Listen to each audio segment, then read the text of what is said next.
ಸ್ವಲ್ಪ ತೋರಿಸ್ತೀನಿ. ಒಂದು 4 ಟೊಮೊಟೊ, ಒಂದು ಅರ್ಧ ಚಿಪ್ಪು ತೆಂಗಿನಕಾಯಿ ಕಾಯಿ ತುರಿ ಹಾಕೋತಾ ಇದ್ದೀನಿ, ತೆಂಗಿನ ಚಿಪ್ಪು. ಮತ್ತು ಒಂದು ನಮ್ಮ ಇಡಿನಲ್ಲಿ 1 ಇಡಿ ಚೆನ್ನ ಮಸಾಲ, ಒಂದು 6 ಗೋಡಂಬಿ, 1 ಸ್ಪೂನ್ ಗಸಗಸೆ ಮತ್ತು ಸ್ವಲ್ಪ ಕೊತ್ತಂಬರಿ. ಇದು ಸಪ್ರೇಟಿಗೆ ರುಬ್ಕೊಳ್ಳೋಣ. ಏನೇನು ಹಾಕೋತಾ ಇದ್ದೀನಿ ನೋಡಿ. ಆ ಗೋಡಂಬಿ ಒಂದು 4, ಗಸಗಸೆ ಮತ್ತು ಒಂದು ಅರ್ಧ ಚಿಪ್ಪು ತೆಂಗಿನಕಾಯಿ, ಸ್ವಲ್ಪ ಕೊತ್ತಂಬರಿ, ಟೊಮೊಟೊ. ಇದು ಸಪ್ರೇಟಿಗೆ ರುಬ್ಕೊಳ್ಳೋಣ ಫ್ರೆಂಡ್ಸ್. ತೋರಿಸ್ತೀನಿ ನೋಡಿ. ಇದ್ದೀನಿ. ಈಗ ಕಾಳು ಹಾಕೋಣ. ನೆನೆಸಿದ್ನೆಲ್ಲಾಗ ಕಬಚ್ಚಿನ ಅದು ಹಾಕೋಣ.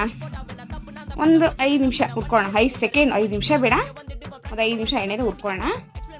ಎಣ್ಣೆ ಬಿಸಿ ಆಗಿದೆ. ಅಲ್ಲಿ 5 ನಿಮಿಷ ಎಲ್ಲ ಇಂಬರುತ್ತೆ. ಲವಂಗ ಈರುಳ್ಳಿ ಎಲ್ಲ ರುಬ್ಬಿದ್ನಲ್ಲ ಆ ಮಸಾಲೆ ಹಾಕೋಣ. ಆ ಕಾಳು ಜೊತೆಗೆ ಅದು ಸ್ವಲ್ಪ 1-2 ಲೋಟ ನೀರು ಹಾಕೋಬೇಡ. ತೋರಿಸ್ತೀನಿ ನೋಡಿ. ಆಯ್ತಲ್ವಾ? ಕಲ್ತ್ಕೊಳ್ಳೋಣ. 1-2 ಲೋಟ ನೀರು ಹಾಕೋಣ. ನನಗೆ ಸಾಕಿಷ್ಟು ಅನ್ಸುತ್ತೆ.